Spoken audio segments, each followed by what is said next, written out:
दोस्तों, जय सीताराम की। कलयुग के पावन अवतार गोस्वामी तुलसीदास जी की जय। परोपकार व धर्म।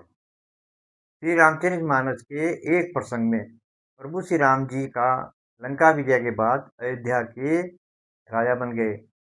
वो एक दिन प्रजाजनों, ब्राह्मणों और विद्वानों की एक सभा बुलाई और कहा, हे प्रजाजनों, मेरी एक बात ध्यान से सुनो।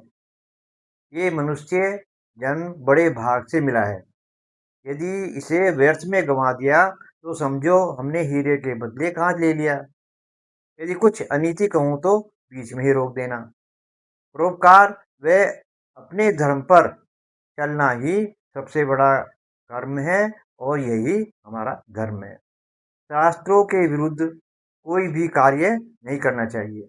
और इसके बाद उन्होंने शास्त्रों से नीति की बातें, बहुत सारी बातें जनता के बीच में कही, जिससे उनका जीवन सुखी रहे और हमारे बच्चे भी ज्ञान प्राप्त कर सकें। इसका अर्थ है मनुष्य जन्म पाकर अच्छे व नीतिपूर्ण कार्य करने चाहिए। सबसे पहले तो स्वयं किसी विद्वान गुरु से वह सच्चा ज्ञान प्राप्त करें, तो फिर अपने 5 से 11 वर्ष के बच्चों को भी सिखा दें। वे ज़्यादा नहीं समझेंगे, पर यह मत सोचना अपितु आयु के अनुकूल सभी नीतिपूर्ण ज्ञान करा दें। सत्य मानो वे सीखकर आचरण स्वयं कर लेंगे। यह भूल कदापि न करना कि अभी छोटे हैं, अभी इसकी इन्हें जरूरत नहीं है। परंतु ऐसा नहीं है। वे आगे चलकर स्वयं समाज में अच्छे व परोपकार हितकारी कार्य करते रहेंगे। आप स्वयं ही सोचो, मैं भी सोचता हूँ, मैंने कई बार ध्यान दिया है।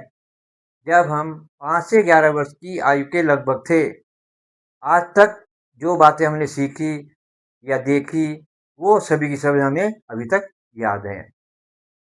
यदि उस आयु में कोई मुझे भी धर्म कर्म अच्छा ज्ञान करा देता, ये करना, ये नहीं करना, ये अच्छा है, ये बुरा है, सत्य बुरा है, क्या है, सभी तरह का छोटा थोड़ा ज्ञान यदि उस समय मिला होता, वही मुझे अभी याद होता और मैं उस पर अपना आचरण करता रहा होता। और इस प्रकार मेरे 40-45 वर्ष व्यर्थ नहीं जाते, क्योंकि उस समय इस प्रकार का ज्ञान मुझे नहीं मिला था।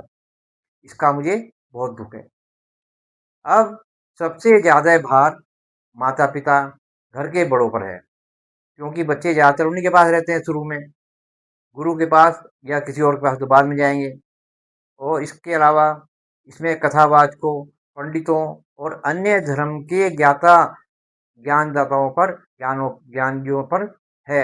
छोटे बच्चों के मानस व आयु के अनुकूल ज्ञान का पाठ्यक्रम बनाकर पूर्ण ज्ञान देना होगा।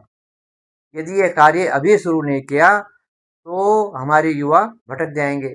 भटक तो काफ़ी गए हैं इस समय, क्योंकि पिछले 150 वर्षों से लगभग विधर्मी इस कार्य में लगे हैं और हमने अपना कर्तव्य छोड़ दिया है। हमने उन्हें कुछ ज्ञान दिया ही नहीं है, हमें भी स्वयं ज्ञान नहीं है। पिछले 150 वर्षों में किसी प्रकार ज्ञान हमें मिला ही नहीं है। अतः वे इस काम में सफल हो गए जो करना चाहते थे। आज से ही सोचना पड़ेगा और कार्य करना पड़ेगा, नहीं तो बहुत बड़ी समस्या आ गई है। क्योंकि अपने धर्म में भी स्वयं अज्ञान के कारण स्वार्थवश छलकारी तरीके से युवाओं को बहका रहे हैं कि धर्म कर्म पूजा पाठ मत करो, इसमें क्या रखा है, इससे क्या मिलेगा तुम्हें, और धन कमाने के साधन सीखो, वह करो। यात्रा पर जाते हैं और आकर प्रचार करते हैं, वहाँ बहुत बड़ी गंदगी है, ऐसा है वैसा है, पंडित पुजारी लूटते हैं, तरह तरह की पूजा बता देते हैं और हमें लूटते ठगते हैं। अब अपने धर्म को नीचे गिरा रहे हैं। इसका बच्चों पर बहुत बुरा प्रभाव पड़ता है। वो सुनते हैं तो वो भी इस बात को मान लेते हैं, उनकी बात गहरे में बैठ जाती है कि हमारा धर्म कर्म, हमारे तीर्थ अच्छे नहीं है। और विधर्मी इसका पूरा पूरा लाभ उठाकर हमारे युवाओं को वहाँ पर लगा देते हैं। कुछ तो हमें घर से मिल गया है और कुछ बाहर वो पहले तैयार बैठे हैं। अब यदि हमने 5 से 11 वर्ष के अपने बच्चों को धर्म नीति और उत्तम ज्ञान दे दिया तो वे किसी के भी बहकावे में नहीं आएंगे और अच्छे अच्छे कार्य करते रहेंगे और नहीं भटकेंगे, न कुसंग में पड़ेंगे।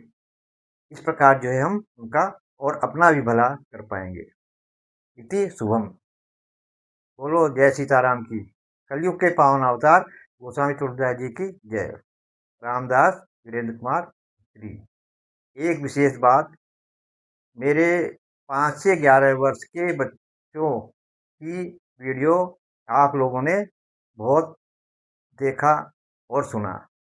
इसका लिए आपका बहुत बहुत धन्यवाद और आभार प्रकट करता हूँ। ऐसे ही मेरा उत्साहवर्धन करते रहें। धन्यवाद।